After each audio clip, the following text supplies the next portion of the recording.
అందరికీ నమస్కారం. మధుస్ కిచెన్కి స్వాగతం అండి. మన ముందున్న ఈ రెసిపీ మజ్జిగ పులుసు పకోడీ. ఈ రోజుల్లో మనం ఏ ఫంక్షన్లోకి వెళ్ళినా ఈ రెసిపీని తప్పకుండా మనం టేస్ట్ చేస్తున్నాం.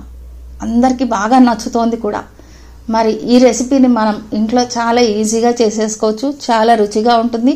అందరూ ఇష్టంగా తింటారనమాట. దీనికోసం ముందుగా మనం ఒక ప్యాన్లో 1 స్పూన్ ఆవాలు, 1 స్పూన్ జీలకర్ర, 1/2 స్పూన్ మిరియాలు, 2 స్పూన్ల ధనియాలు, అలానే 4-5 ఎండుమిర్చి వేసి స్టవ్ పై పెట్టి కాస్త దోరగా వేయించుకోవాలి. ఇవి కాస్త మంచి స్మెల్ వచ్చేదాకా వేగనిచ్చి తర్వాత స్టవ్ ఆఫ్ చేయాలి. వేపేది మాత్రము లో ఫ్లేమ్లోనే వేపుకోవాలి. ఆ తర్వాత ఇవి కాస్త చల్లారిన తర్వాత వీటిని ఒక మిక్సీ జార్లోకి వేసుకొని, అలాగే మనం మజ్జిగతో ఏది చేసినా కూడా అందులో కొద్దిగా అల్లం వేసడం అనేది మంచిది అనమాట ఆరోగ్యానికి. 1 ఇంచు అల్లం ముక్క, 2-3 పచ్చిమిర్చి, కాసిన కొబ్బరి ముక్కలు, పచ్చి కొబ్బరి ముక్కలు వేసి మెత్తని పేస్ట్ చేసుకోవాలి. ఆ పేస్ట్ అంటే చాలా మెత్తగా ఉండాలి. అది బాగా కలిసిపోయి ఉండాలి. మనకి ఎక్కడ ఈ కొబ్బరి పలుకులు లాంటివి ఏవి కనపడకుండా అంత మెత్తగా చేసుకోవాలన్నమాట. ఈ విధంగా మెత్తగా చేసుకున్న తర్వాత నేను ఒక 300 ml పెరుగు తీసుకున్నాను. ఆ పెరుగులో మీగడ తరకలు ఏవి లేకుండా ఉంటే బాగుంటుంది.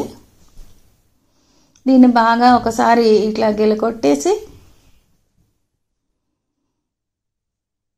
దీనిలోకి 1/2 స్పూను పసుపు, 1 టేబుల్ స్పూన్ శనగపిండి వేసి బాగా కలిపేసేయాలి. ఆ తర్వాత మరొక స్పూన్ వేసి మరొకసారి బాగా ఆ పెరుగులో ఆ శనగపిండి కలిసిపోయేలాగా కొట్టేసేయాలి. ఆ తర్వాత మనం పేస్ట్ చేసుకున్నాం కదా ఈ మసాలాలు, దాన్ని కూడా వేసి బాగా కలిపేయాలి. చాలా స్మూత్గా అయ్యేదాకా కలవనివ్వాలి. ఆ తర్వాత మిక్సీ జార్లో 1 గ్లాస్ నీళ్లు పోసాను.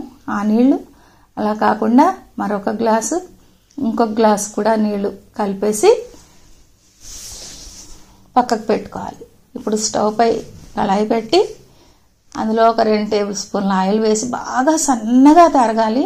ఉల్లిపాయలు బాగా సన్నగా తరిగిన ఉల్లిపాయ ముక్కలు వేసి అవి వేగుతున్నప్పుడు బాగా చిన్న ముక్కలుగా కోసినటువంటి ఒక 2 టమాటాలు వేస్తే బాగుంటుంది. ఇవి కూడా వేసి వేగనివ్వాలి. బాగా మగ్గిపోవాలి. మనకి ఆ టమాటా ముక్కల రూపం కనపడినట్టుగా అంత బాగా మగ్గిపోవాలి. కొద్దిగా సాల్ట్ వేసుకోవాలి. టేస్ట్ని బట్టి మనం ఎంత వేసుకోవాలనే దాన్ని బట్టి వేసుకోవాలి. బాగా మగ్గిపోయినాయి కదా. ఇప్పుడు మనం కలిపి పెట్టుకున్న ఈ పెరుగు శనగపిండి మిక్చర్ ఉంది కదా, ఆ మిశ్రమాన్ని ఇందులో వేసేసి మీడియం ఫ్లేమ్లో పెట్టి మరగనివ్వాలి. దగ్గరుండి కలపాలి. అడుగంటకుండా చూసుకోవాలి. చాలా తేలిగ్గా అయిపోతుంది. చాలా రుచిగా ఉంటుంది. చాలా ఇష్టంగా తింటారు. ఇంట్లో ఎప్పుడైనా సరే కూరగాయలు ఏమీ లేవు అన్నప్పుడు కూడా ఇది చేసుకుంటే చాలా బాగుంటుంది. అందులోకి పకోడీల కోసం 1 కప్పు శనగపిండి వేసాను. టేస్ట్ సరిపడా సాల్ట్, ఉప్పు, కారాలు అనేవి మనం తినే టేస్ట్ని బట్టి వేసుకోవాలి. అట్లానే ధనియాల పొడి వేస్తే బాగుంటుంది. కాస్త ఆయిల్ వేసాను. ఇప్పుడు దీనిలోకి పచ్చిమిర్చి, ఉల్లిపాయలు, 1 కప్పు శనగపిండికి 1 కప్పు ఉల్లిపాయలు బాగా పొడుగ్గా కోసినవి అంటే సన్నగా తరిగినవి రెడీ పెట్టుకున్నాను. అట్లానే ఆ ఉల్లిపాయల్లోకి పచ్చిమిర్చి కూడా అవి కారాన్ని బట్టి మనం చూసి అడ్జస్ట్ చేసి వేసుకోవాలి. కొన్ని కారం ఎక్కువ ఉంటాయి, కొన్ని కారం తక్కువ ఉంటాయి. అట్లానే కాస్త కరివేపాకు కూడా వేసేసి కాస్త గట్టిగానే కలుపుకోవాలి. పిండి ఎక్కువ నీళ్లు పోయొద్దు. ముద్దగా అయ్యేదాకా కలిపి చిన్న చిన్నగా పకోడీలు వేసుకోవాలి. మరి కొసలు వచ్చేలాగా కాకుండా కాస్త ముద్దగా వేసుకుంటేనే బాగుంటుంది.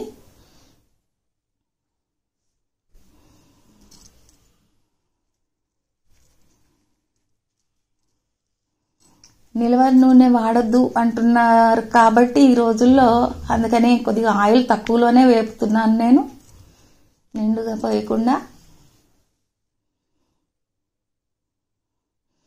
ఒకరోజు వాడిన నూనె మరొక రోజు 2-3 రోజులు 70 గంటలు అలా ఉండొద్దు అని చెప్తున్నారు కాబట్టి ఆ సూచన మేరకు నేను తక్కువ నూనెలో వేపుతున్నాను వీటిని.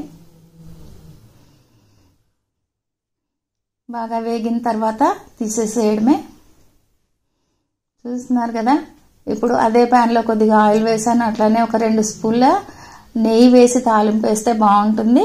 మామూలుగా మనం అన్నిటికీ పప్పు తాలింపుకి అన్నిటికీ ఎట్లా వేసుకుంటామో అదే విధంగా ఆవాలు, మినపప్పు, మెంతులు తప్పకుండా వేయాలి, అలానే జీలకర్ర, ఒక 4-5 ఎండుమిర్చి, కాస్త ఇంగువ, కాస్త కరివేపాకు వేసి పోపు పెట్టేసేయడమే.